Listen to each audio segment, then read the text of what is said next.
Rumah kami kecil, hanya memiliki 2 kamar yang berdempetan. Dindingnya tipis, sampai-sampai jika ada yang batuk di kamar sebelah, suaranya jelas terdengar. Di depan kamar ada ruang tamu yang juga merangkap sebagai ruang makan dan tempat menonton TV. Dapur berada di belakang, berdampingan dengan kamar mandi yang hanya satu-satunya. Aku, Rina, 36 tahun, sudah setahun ini menikah dengan Bayu, suamiku yang kedua.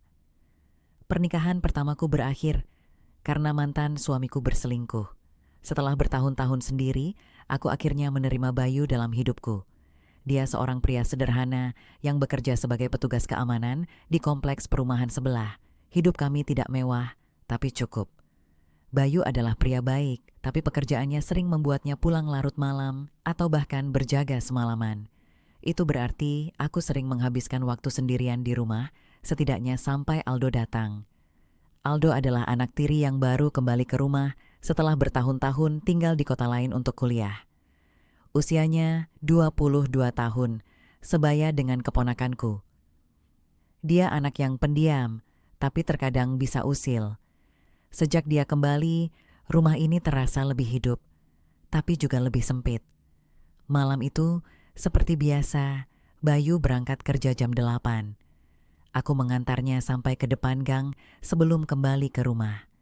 Saat aku masuk, Aldo masih di kamarnya, katanya sedang mengerjakan sesuatu di laptop. Aku duduk di ruang tamu, menonton TV sambil menyetrika pakaian. Udara cukup panas, jadi aku hanya mengenakan daster tipis, hal biasa ketika di rumah. Tapi karena rumah ini kecil dan dindingnya tipis, aku harus selalu berhati-hati. Terkadang, saat aku berjalan ke dapur, Aldo tiba-tiba keluar dari kamarnya dan mengejutkanku. "Bu, ada kopi nggak?" Aku menoleh sekilas. Dia berdiri di ambang pintu kamarnya, memakai kaos yang agak kusut, rambutnya sedikit berantakan. "Bikin sendiri, kan udah gede," jawabku tanpa mengalihkan pandangan dari setrikaan. Dia tertawa kecil.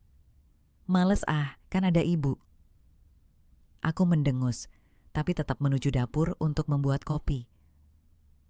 Saat aku menuangkan air panas ke gelas, tiba-tiba aku merasa ada yang memperhatikanku. Aku menoleh dan benar saja, Aldo masih berdiri di ambang pintu dapur, menatap ke arahku dengan ekspresi datar, tapi ada sesuatu dalam matanya yang membuatku sedikit risih. "Ngapain lihatin gitu?" tanyaku. Berusaha terdengar biasa saja, dia menyandarkan bahunya ke kusen pintu. "Nggak apa-apa." Aku mengerutkan dahi, lalu mengikuti arah tatapannya. Begitu sadar, aku refleks berbalik. Daster yang kupakai ternyata agak menerawang terkena cahaya lampu dapur. Dengan cepat, aku berpura-pura sibuk mengambil gula. "Panas, ya?" Aku menelan ludah, berusaha tak terlalu memikirkan ucapannya. "Biasa aja," jawabku datar. Aldo tersenyum kecil sebelum menerima gelas kopi yang kusodorkan. Aku segera keluar dari dapur, kembali ke ruang tamu, dan berusaha melupakan kejadian tadi. Tapi, entah kenapa, sejak Aldo kembali, rumah ini terasa semakin kecil. Setiap kali dia berada di dekatku, ada hawa lain yang sulit dijelaskan. Jam 11 malam, rumah sudah sangat sepi.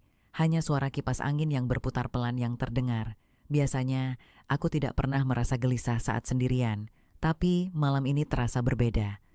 Mungkin karena percakapan tadi di dapur, atau mungkin karena aku mulai lebih sadar bahwa ada pria lain di rumah ini selain suamiku. Aku menghela napas, lalu berdiri dan masuk ke kamar. Setelah menutup pintu, aku duduk di kasur, melepas karet rambut, dan mengacak-acak rambutku untuk menghilangkan ketegangan. Baru saja aku ingin merebahkan diri, tiba-tiba aku mendengar sesuatu. Suara kecil. Aku menoleh ke sudut kamar, ke arah lemari tua dekat jendela. Lampu kamar memang tidak terlalu terang, tapi aku yakin tadi ada sesuatu yang bergerak di bawah lemari. Lalu suara itu terdengar lagi, aku langsung melompat dari kasur, jantungku berdebar kencang. "Aldo!" seruku tanpa berpikir panjang. Dalam hitungan detik, suara pintu kamar sebelah terbuka dan Aldo muncul di ambang pintu kamarku. "Kenapa?" tanyanya. "Ada tikus di kamar," kataku panik menunjuk ke arah lemari. Dia melangkah masuk, lalu berjongkok untuk melihat ke bawah lemari. "Mana? Kok nggak ada?" "Ada, aku dengar suaranya tadi." Aldo menggeser lemari sedikit, mengetuk lantai beberapa kali, tapi tetap tidak ada tanda-tanda tikus. Sementara itu, aku masih berdiri di kasur, enggan menjejakkan kaki ke lantai. Mungkin dia udah kabur, kata Aldo akhirnya sambil berdiri dan menguap kecil. Aku masih tidak yakin. Jangan asal, nanti kalau tiba-tiba muncul lagi gimana? Aldo melirikku sebentar, lalu bersandar di lemari dengan tangan disilangkan di dada. Terus, maunya gimana? Aku menggigit bibir, ragu-ragu. Mau bilang aku takut tidur sendiri, malu. Tapi kalau tikusnya benar-benar masih ada dan naik ke kasur saat aku tidur, dengan suara lirih, akhirnya aku berkata, temenin di sini aja sampai aku tidur. Aldo terdiam sejenak, tampak sedikit terkejut. Serius? Aku mengangguk pelan. Dia tersenyum kecil, lalu berbalik menuju kamarnya. Oke, aku ambil bantal dulu. Aku tidak menjawab, hanya mengikutinya dengan tatapan penuh rasa bersalah dan perasaan lain yang sulit dijelaskan. Rumah ini kecil, ruangan sempit, tapi malam ini rasanya semakin sesak. Aku tidak tahu keputusan apa yang baru saja ku buat malam itu. Yang jelas, sejak Aldo kembali dengan bantalnya dan duduk di lantai dekat tempat tidurku, suasana dalam kamar berubah. Ia bersandar pada lemari dengan kaki disilangkan, sementara aku tetap duduk di kasur bersandar pada kepala ranjang. Lampu kamar masih menyala, menciptakan bayangan samar di dinding. Jadi aku cuma duduk di sini sampai ibu tidur? Tanyanya santai. Aku mengangguk. Gak lama kok. Aldo tersenyum kecil, lalu memainkan ponselnya. Aku diam, mencoba memejamkan mata, tapi justru semakin sadar bahwa ada seseorang di kamar ini bersamaku, dan bukan suamiku.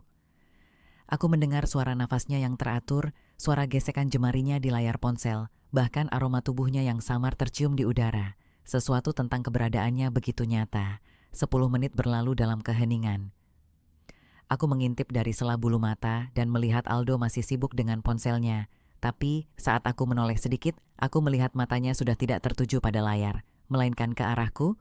Aku langsung pura-pura membetulkan posisi tidurku. Udah ngantuk kan? Tanyaku pelan, mencoba memecah keheningan. Aldo menaruh ponselnya di lantai dan menghela napas. Kayaknya bukan aku yang harus tidur duluan deh. Aku terkekeh kecil. Ya udah, matiin lampunya. Aldo berdiri, lalu menekan sakelar di dekat pintu.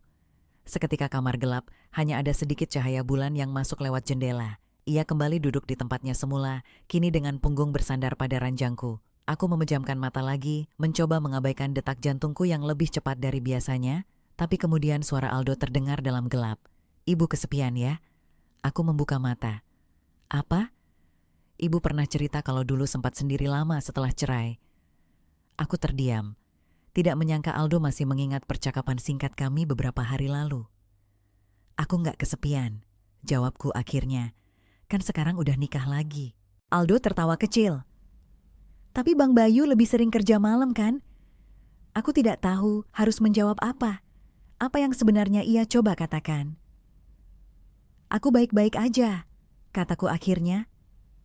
Aldo mengangguk pelan, lalu bergeser sedikit.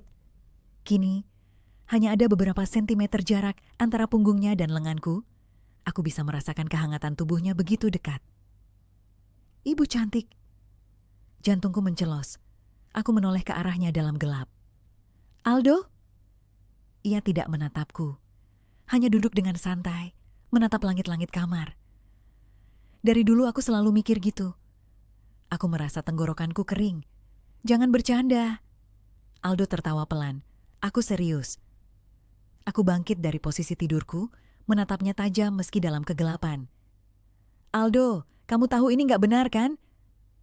Aldo akhirnya menoleh, tatapannya dalam. Apa yang enggak benar? Aku terdiam. Aku tahu maksud pertanyaannya. Ini tidak benar karena aku sudah menikah, karena dia anak dari suamiku, karena tidak seharusnya ada perasaan aneh yang bergetar di dadaku saat dia bicara seperti itu. Tapi, kenapa aku tidak langsung menyuruhnya keluar dari kamar? Aku cuma ngomong apa yang ada di pikiranku. Lanjutnya, bukan berarti kita harus melakukan apa-apa. Aku menghela napas panjang. Aldo, denger ya, aku ini istri ayahmu, bukan ibu kandungku. Jantungku mencelos lagi.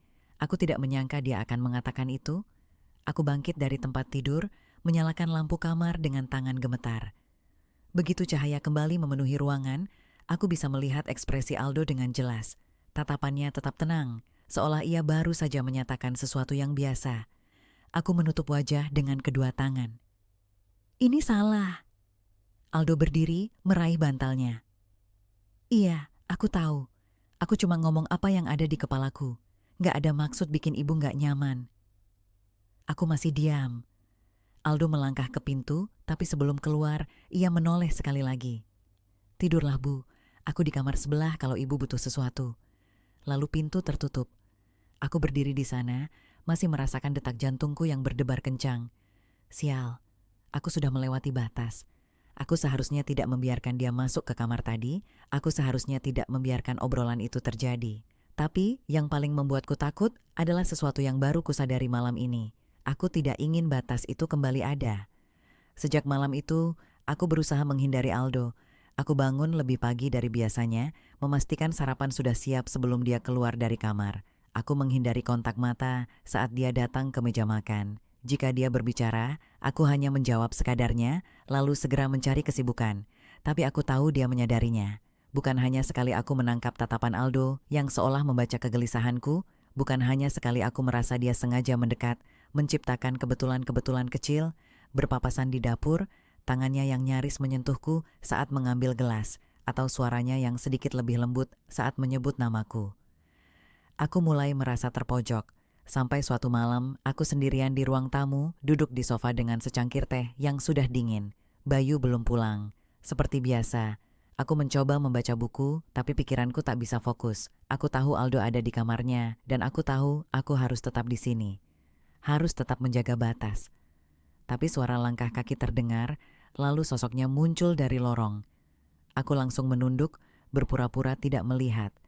Tapi Aldo tetap berjalan ke arahku, lalu duduk di ujung sofa. Kenapa menghindar? Aku menghela napas, menutup bukuku. Aku nggak menghindar. Aldo tersenyum miring. Bohong. Aku meneguk ludah. Aldo, dengar. Aku tahu ini salah, potongnya.